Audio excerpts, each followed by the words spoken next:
Yo, what is going on, everyone? My name is Nick, or the Notorious Fantasy, and in today's video, we're going to be doing a 10-team PPR mock draft from the 6th overall spot using FantasyPro's Draft Wizard. This time, we're going to be drafting just up against the ESPN ADP, so it's going to be a lot like we are doing a actual fantasy football draft on ESPN. The roster positions for today's mock are 1 quarterback, 2 running backs, 2 wide receivers, a tight end, 2 flex spots, a kicker, defense, and 6 bench spots. But before we could get into this mock draft, I would like to ask that if you guys are new to the channel and you do end up enjoying today's video, that you please make sure to hit that subscribe button down below. While you're down there, whether you are new to the channel or not, please make sure that you do leave a like on today's video. It would help me out a ton. If you want to follow me on Twitter or X, please do so at NotoriousFantasy. So without further ado, let's get into this 10-team PPR mock draft from the 6th overall spot. I did increase the position value of wide receivers to slightly high for this mock draft up against the ESPN ADP because, as you guys know, this season there are going to be a lot more wide receivers going early on and at a higher rate in fantasy football drafts. So the draft begins with Justin Jefferson, followed by Jamar Chase, Austin Eckler, Christian McCaffrey,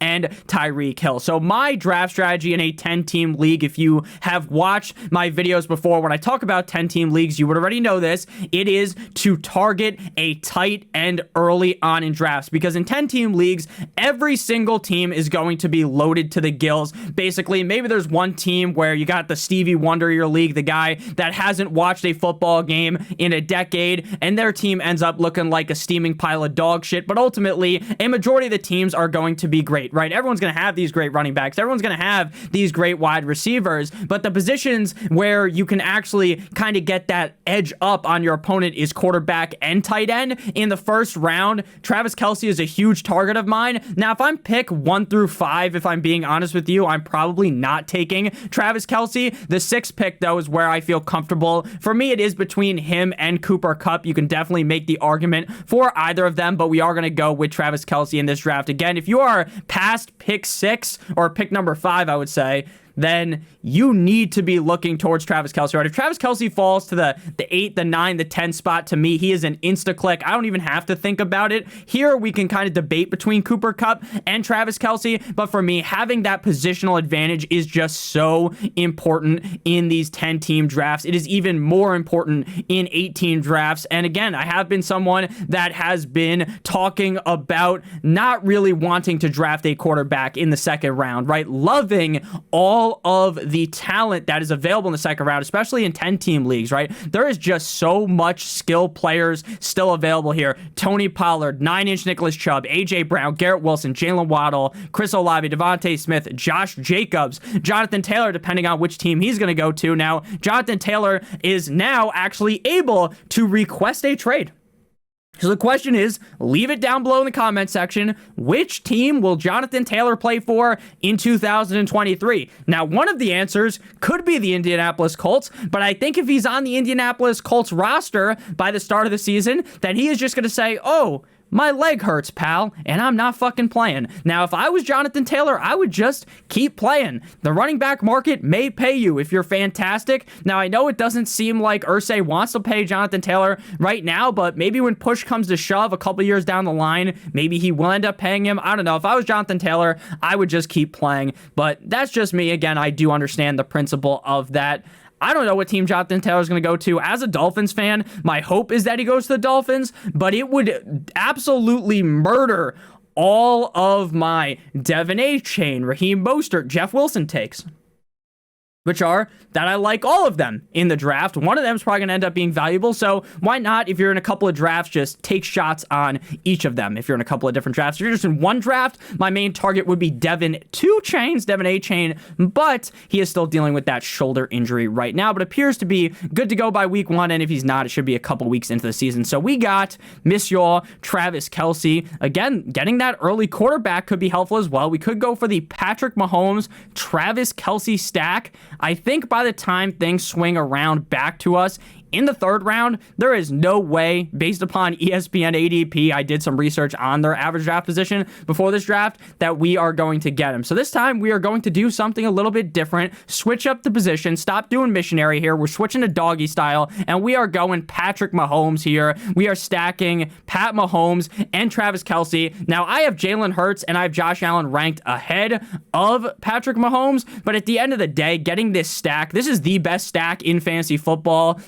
Basically, because you have the best tight end, the best quarterback in the NFL. I love the upside of this stack. I know people are going to panic. Nick, Travis Kelce's getting old. Well, guess what? At the end of the day, he's still the best tight end in the NFL. So after we go with Mahomes, we see Tony Pollard, A.J. Brown, 9-inch Nicholas Chubb, Garrett Wilson, Jalen Waddle, Jonathan Taylor, Josh Jacobs, Josh Allen, DK Metcalf, and Jalen Hurts. So it definitely was possible that maybe Mahomes would fall back to us, but I didn't really want to chance that. Now, guess what? We have the elite quarterback. We have the elite tight end. So now we don't have to draft another quarterback or another tight end. So we can just go absolutely bananas on drafting running backs and wide receivers from here on out. Now, looking at the running back core here that are still available, Ramondre Stevenson, Joe Mixon, Najee Harris, Jahmyr Gibbs, Travis Etienne. If I had to draft one, I guess it would be Ramondre.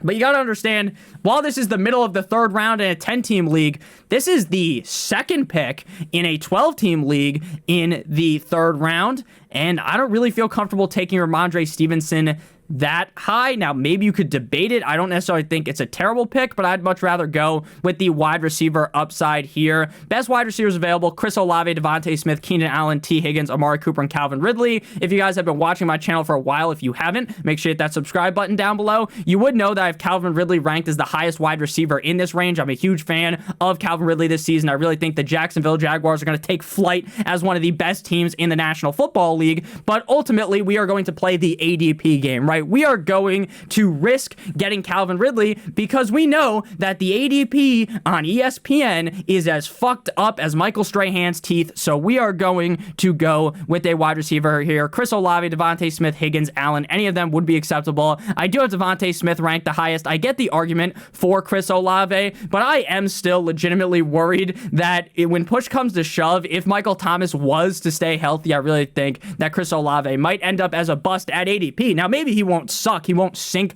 your team's battleship, but if he doesn't finish as like a top 13 wide receiver, then he's probably a bust where you draft him. After Devontae Smith, Joe Mixon, Travis Etienne, T. Higgins, or Teabag Higgins, as someone mentioned in the comment section, Ramondre Stevenson, Najee Harris, Ron Jones, Mark Andrews, and Jahmyr Gibbs. If I didn't go with Travis Kelce in the first round, I would have ejaculated in my pants to select Mark Andrews in the third round. The fact that he went in the fourth round is absolute lunacy. This guy, now I talked up Travis Kelce, gave him the Gawk 9000, but I think that Mark Andrews could definitely outscore him. Lamar, Joe Burrow, Justin Fields, all still available. But again, we're not looking quarterback here. We are going to go wide receiver. I am still kind of nervous about Breece Hall. I know that all the Jets beat reporters are talking about how, oh, once Breece Hall is healthy, he's the guy. But why the fuck would you pay Dalvin Cook all of that money? All of that money for Breece Hall to just be this workhorse running back. I don't buy it. Now, maybe I'm wrong, but I don't buy it. I think Breece Hall has that league winner upside, meaning like in your championship, in your playoffs, right, the last couple weeks of the season, Breece Hall could be going hard. He could be going Viagra hard deep in the season. Early on, though, especially against these defenses that they're playing, I think they're going to ease them in just the tip technique. Dalvin Cook going to be getting a lot of work early. I don't know. Breece Hall does kind of scare me in the fourth round. Definitely much more open to it, though. If you're still taking Breece in the second or the third round, you have issues. So we're back up on the clock here. Chris Olave, Keenan Allen, Amari Cooper, Calvin Ridley available. Running backs, Breece Hall, Miles Sanders. I don't want anything to do with Breece Hall or Miles Sanders at this spot personally. So we are going to lean with wide receiver, and we are going to select Calvin Ridley here. Again, if you like Olave, Allen, Amari Cooper, Debo, any of these guys better. Now, I wouldn't draft Debo over them, but if you liked those guys better, then I wouldn't make a crazy argument with you. I would be shocked, though, if I'm being honest with you, in the fourth round of of a fantasy football draft if Chris Olave was still there. That guy has, in some drafts I've done, he's like a second round pick. So falling all the way into the fourth round, that deep into the fourth round is a little crazy. After Cal Ridley, Chris Olave, Lamar Jackson, Deebo Samuel, Keenan Allen, D-Hop. The fifth opens with Amari Cooper, Joe Shiesty, Jerry Jeudy, TJ Hawkinson, and Darren Waller. We do talk about Darren Waller a lot on the channel, but Darren Waller, his ADP is about to combust, right? He was a fifth, sixth, seventh, or he was a sixth, seventh round pick, sometimes eighth round pick. Now he's locked into that fifth round. Darren Waller looked downright incredible up against the Panthers, that was, right? Darren Waller was going in. I'm going in, like that Lil Wayne song. So I am excited for Darren Waller this season. I've been on Darren Waller for months. Now, some people might see this team, right? You got Mahomes, Devontae Smith, Calvin Ridley, and Travis Kelce. They say, Nick, you can't draft 3 guys with your first 4 picks that all have bye number 10. Guess what? It doesn't really matter. Buys don't matter except for at quarterback and tight end if you're drafting 2 of them. Because by week number 10, there's a chance. Now we're knocking on wood that Mahomes is not on the team. Like, he is hurt, right? There's a chance that maybe one of these guys ends up getting hurt. There's a chance that they stink. They're on our bench, this, that, and the other thing, right? Overreacting to buys and then drafting players that are worse or that you like less because of buys is one of the most insane thought process that a lot of young players or rookie players, right? The young, I guess when I say young, I don't mean like 20-year-olds playing fantasy football, right? I mean like the less experienced players, the newer fantasy football players, they get all hot and bothered by bye weeks. Don't worry about bye weeks. Again, it does matter when you draft Mahomes, and then I'm not drafting another quarterback. But for instance, you wait until later, you get Tua, and then you want to draft another quarterback. Don't draft the other quarterback to have the same bye week as Tua. If you draft Gerald Everett late, don't draft another tight end that has the same bye week as Gerald Everett, because that just doesn't make sense. But in terms of running backs, receivers, I couldn't give less of a fuck about the bye weeks, if I'm being honest with you. So Breece Hall still available in the 5th round. At this point, I would just have to pull the trigger, if I'm being honest with you. I understand he might not even be in my lineup for the first 4 weeks of the season, but the upside, the skill that this guy possesses is just downright incredible. In the 5th round, pick 46, I'm going to draft him here. I get that it is a little bit scary. I get that I kind of poo-pooed on him a little bit, but I get the upside is legitimately there. The league winning upside, maybe the first couple of weeks, he sucks, right? I think that is definitely in the realm of possibilities, but at that range, I just kind of felt like I had to take him. I just think he's too good to pass up on him. After Breece Hall, Dameon Pierce, Christian Watson, Justin Fields, Chris Godwin, Miles Sanders, Alvin Kamara, Justin Herbert the Pervert, and George Kittle. I will continue to say that Alvin Kamara is a stupid pick in the 6th round. I just don't really get it, if I'm being honest with you. He is suspended for 3 games. I don't know. I mean, there's some people in the comments saying, Nick, you just drafted Breece Hall. You might not even play for the first 4 games. But I literally think that Alvin Kamara's goal line role is fucked by Jamal Williams. They still have Taysom Hill. They got Derek Carr. They got that other running back, Kendre Miller. It's just a bad situation for Alvin Kamara. Maybe I'll eat my words, right? Because Alvin Kamara is still a good player, but he didn't look as great last year. Looking at the team that we have here, Mahomes, Hall, Devontae Smith, Calvin Ridley, Travis Kelce. Again, when you're in a league with 3 wide receivers and a flex, or 2 wide receivers and 2 flexes, it is just calling out to you that you need to spam the wide receiver button in full PPR, half PPR. If you're in standard, you might fuck around and play 4 running backs, right? But this is full PPR or even half PPR. So best players available, McLaurin, DJ Moore, Drake London. Terry McLaurin did suffer an injury today in that preseason game, or last night, because I'm recording it at night, so that it's up in the morning. The X-rays are negative. The fucking Ravens lost their first preseason game ever in 24 games. I didn't bet on them in any of those 24 games. I bet on them tonight or yesterday, and they bent me over the table and didn't even use any lube, man. How fucked up is that, right? I finally remember, like, oh, I remember the Ravens. They're on the streak. They're playing the Commanders. And then Sam Howell went out there. Sam Howell looked like fucking Patrick Mahomes out there. Now I know, don't overreact to preseason, Nick, and I'm not overreacting to preseason, but fucking Howell looked really good in that game. Hopefully Terry McLaurin's okay. It doesn't seem to be something too crazy to worry about. I didn't like him, though, over like DJ Moore anyways. So we're going to go with DJ Moore here. He's a guy that is just a staple in my fantasy football rosters. I really do believe that Justin Fields is going to explode fucking Oppenheimer style this season. I think that DJ Moore is going to be a huge piece in this offense. A lot of people really believe that they're not going to throw the ball enough, Nick, for DJ Moore to be good. Yeah, okay. Yeah, okay, right? You trade for DJ Moore. You're doing it for a fucking reason. You're going to throw the ball a lot to DJ Moore. And DJ Moore has been, we've talked about this a bunch, so I'm not trying to sound like a broken record here, but DJ Moore has legitimately been skull-fucked by his quarterbacks every single year. So after Wiki, DJ Moore, Rashad White, who's just way off my board, Mike Evans, Terry McLaurin, James Conner, Kenneth Walker. In the 6th, that's actually pretty good. Trevor Lawrence, Deontay Johnson, Mike Williams, Brandon Ayuk, and George Pickens. So we're back up on the board. I know it said that we kind of got a value on DJ Moore. That doesn't seem insane to get him in the 6th in a 10-team league. I've seen him fall to the 6th in 12-team leagues. If he wasn't there, I might have taken the risk on Terry McLaurin, but I probably would have ended up just going with Kenneth Walker. Even though I don't love Kenneth Walker this season, you have to understand that even if I don't like a given player, I play in a lot of leagues, so I want to still get action of these players, right? And I also think if they fall to a certain spot, like, right, I am so cold on DK Metcalf. I would rather just walk on a pile of fucking Legos than draft him. But when he falls and plummets like Humpty Dumpty off that wall, then you better believe I'm going to take him, even if I worry about him, because I think he's still a talented player. Just the situation scares me. Drizzy Drake London still available. Running backs, Madison, Dobbins, Akers.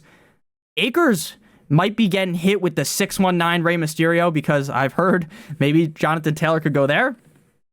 James Cook might get bent over a table by the boy Jonathan Taylor as well. So interesting to see like where Jonathan Taylor's ADP sits once he gets moved. I'm just going to be honest with you.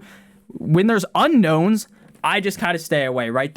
I think Josh Jacobs is coming back. It said Josh Jacobs was coming back, and then Josh Jacobs tweeted something out that was like a little bit cryptic, like he's the Riddler from Batman or something like that. Riddle me this, Batman. But then he kind of tweeted something about like, no, I'm not coming back, and then he like deleted it. So who fucking knows what's happening? If I'm Josh Jacobs, I'm coming back. I'm pretty sure the amount of money he's made in his NFL career through the first couple of seasons, he would actually make the same amount for playing 1 year this year on the franchise tag. So I'm not an accountant, but if I was Josh Jacobs, I get the principle. I do get the principle. So I don't want anyone to think that I'm just on the owner's side, right? I hope these players get paid, but understand that if you're Josh Jacobs and you could double your salary in 1 year versus 4 years, you just do it, right? I mean, I don't think it's really rocket science. And plus, the history of holding out at running back just has not paid off. So quarterbacks have went fucking flying off the board in this draft. So I'm kind of glad I got Mahomes early. Like, let's see, how many teams have a quarterback? Every single team except for 2. And like in the 7th round, especially in a 10-team league, like I'm a Deshaun Watson guy. I am. I think that I know people dislike him, but I don't know. I just really think that he's going to bounce back this year in Cleveland. Like, it seems like an outlier that he was just that shit. And it was also just 6 games, right? Like, Russell Wilson, there's legitimate worries about Russell Wilson because he sucked on a large sample size. Like, it wasn't just, how many games did Watson play last year? Was it 6? Let's click on him. We're not going to draft him, obviously. Yeah, he played in 6 games. So it wasn't like, oh, he played, how many did Russell Wilson play? Because they benched him at some point. He played 15 games. So 15 games versus 6 games, that's more than double, right? So Russell Wilson, there's reason to panic, even under Sean Payton. Like, hey, maybe Russell Wilson is finished. Maybe he's cooked. Let Russ cook now. He fucking burnt the kitchen down. But Deshaun Watson was only 6 games, so I don't know. I'm not as worried as some people. I like Drake London. I think he's definitely a value here, but I think we're going to go with Alexander Mattison. Alexander Mattison does have the injury tag next to him, but I don't believe he's actually banged up. This report's from like 2 weeks ago. He should be fine based on everything I've read. Again, this is another situation where Jonathan Taylor could just put Alexander Mattison in the camel crutch, but ultimately, I'm going to draft Alexander Mattison here. I think he has top 12 running back upside. Back up on the clock here after we went with Mattison, came James Cook, Tyler Lockett, Drizzy Drake London, Dallas Goedert, Deshaun Watson, Hollywood Brown, Christian Kirk, and Dickie Dakota Prescott. Something to understand, and I talk about this in a lot of the mock draft videos. If you go quarterback you don't draft a quarterback, right? You're waiting. Chilling like a villain. You're waiting until like the 9th, 10th round, 11th round. Like, understand that in a lot of leagues, despite the fact that it makes zero logical sense, the team that drafts Josh Allen in the 3rd round could, in the 9th round, after they've drafted all the players on their team, just say, oh, I want to get a backup quarterback. Same thing with tight end, right? If you're waiting at tight end, they might draft Andrews in the 4th round, and they might say in the 10th round, hey, I need a second tight end, which makes no sense. Doesn't make any sense, but it's what happens. So I will tell you that like the 9th, 10th round is like a hard stop for me. Like at that point, even though I don't think I should have to take the quarterback there, in a lot of my leagues, I know my friends might just mess around and take 2 quarterbacks. If you're in a more sharp league, sharp as a knife, shout out OJ Simpson, then maybe you want to be able to actually wait. But in a lot of leagues, you might be stuck with a thumb up your ass waiting, and then your quarterback 1 is Anthony Richardson. And again, I don't think Anthony Richardson's a bad quarterback 1, but for me, I don't want to start a rookie quarterback like Anthony Richardson. I know the rushing upside's crazy. I like Anthony Richardson, but I wouldn't want him as my quarterback 1, right? He'd be like, you draft Tua, you come back a little bit later, you draft AR-15, and then boom, you got a nice combo there. And I think they both have different buys. Tua by 10, Anthony Richardson by 11. J.K. Dobbins is a guy that I have been on the full fade bandwagon, right? I worry about he doesn't look like the same guy. I don't know. I think they're going to throw the ball more with Todd Monken. But here we sit in the 8th round. It's not the 4th round. I like J.K. Dobbins a ton. I like you. I do. Shout out to Post Malone. But, and this is a humongous but, Mia Malkova, I have Pittman ranked at Dotson, but we're going Dotson. Dotson was fucking fed the rock. This man, I think he got like 4 targets in a row tonight. Of course, they don't have the stats up yet, Fantasy Pros. They lacking, they a little slow. But, dude, he was getting force-fed the ball.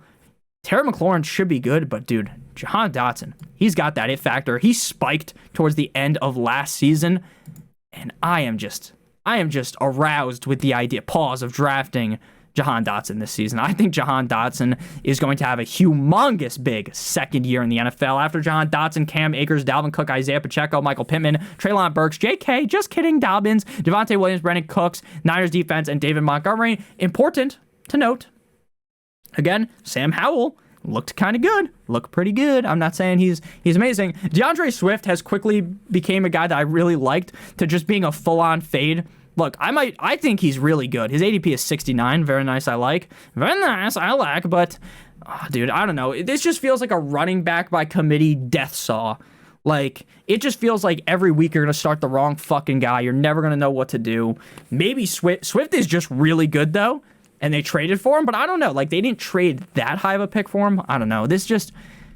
Eagles running backs really, really gross me out. And all this positive talk about Kenneth Gainwell is starting to scare me even more. So we're back up on the clock here. If we wanted to go running back, we would go with either Gibson or Herbert. Maybe even Brian Robinson, who got shot 5 times and he's still breathing like Tupac. I don't actually think he got shot that many times, but that's a Tupac quote right there for you, head top. I like Brian Robinson a little bit more now. He feels really safe, though. Like, I feel like Gibson has the true upside, but man, the more I looked at Robinson, how good he looked towards the end of last season, I think we're going to go receiver here, though, because again, this league just calls for having a amalgamation of wide receivers. But I think based on the fact that I don't know if I want to start Breece Hall week 1, if I went with a different running back, I probably wouldn't go running back here, but since we went with him, we're going to go with B-Rob this time. We're going to get a little spicy here. I know maybe he would have fallen to us in the 10th round, but you never know. I kind of like Brian Robinson this season a little more than I used to.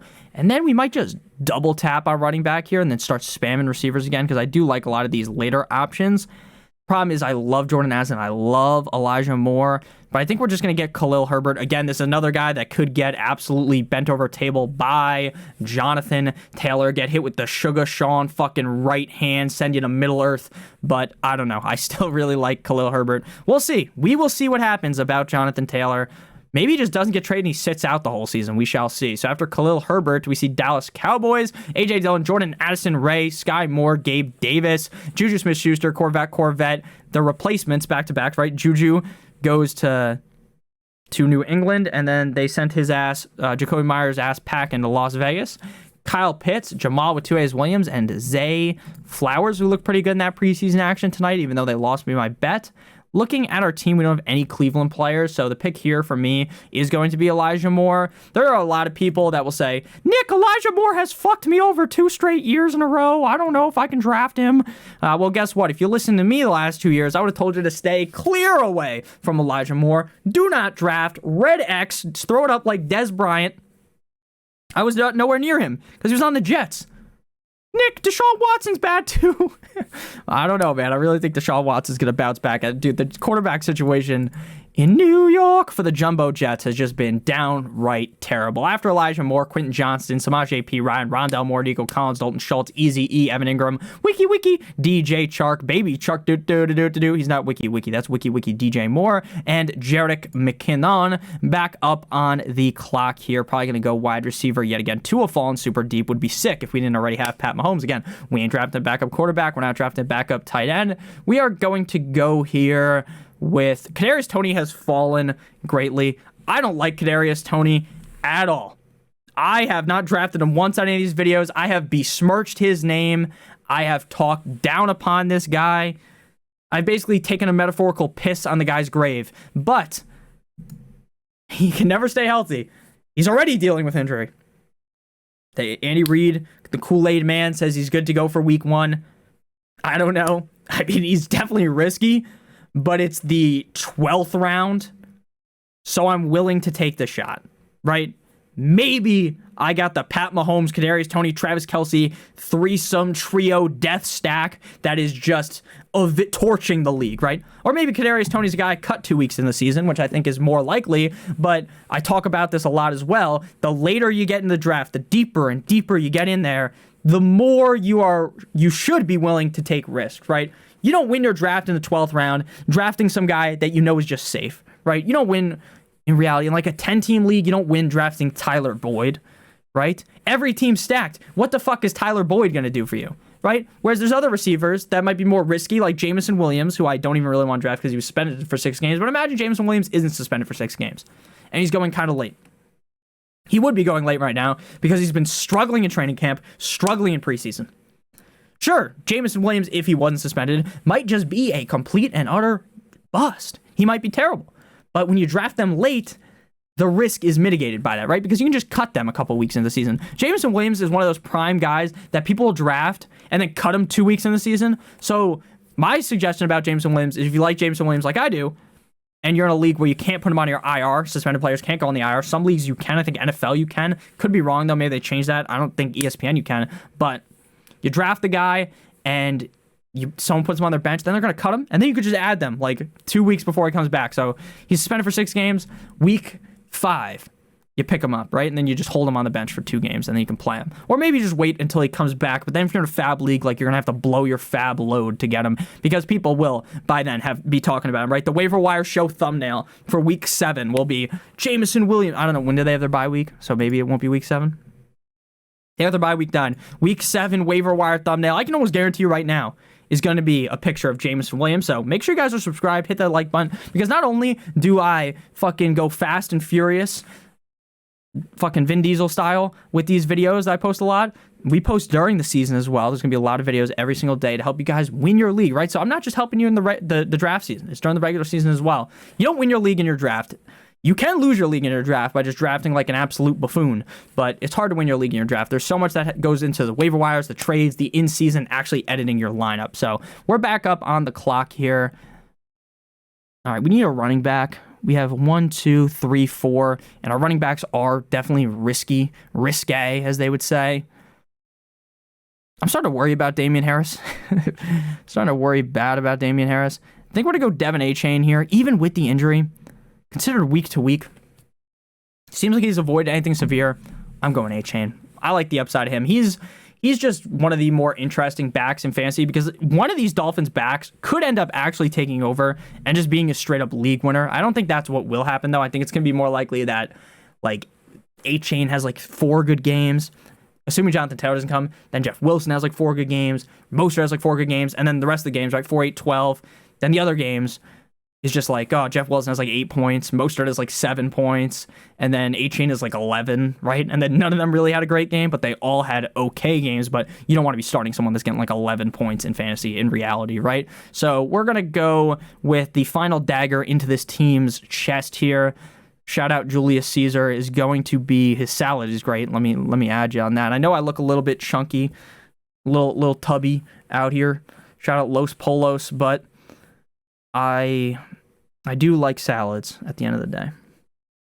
Even if I'm built like a fucking offensive lineman, I do like a nice salad. So we're up here. We're just gonna go receiver. Jaylen Warren is just getting, dude. The report today from Matt Canada, who is a world-renowned fucking idiot, dunce cap type of guy, says, "Oh, Najee Harris is gonna be the guy." I knew that. I've been saying that, like, because the team just refuses to go away from him. People were genuinely shocked, like, oh my God, they're not going to give Jaylen Warren a chance. No shit. Because Mike Tomlin, Matt Canada, these guys are stuck in their ways. They want the workhorse back. They don't want to work Jaylen Warren. And Tank Bigsby, though, he got a positive report today that, of course, just won't be showing here because why the fuck would this actually important information show up on Fantasy Pros? They don't pay me, so I'll shit on their chest. If they want to pay me, they want to give me the bag, I get to go on one of those big shows.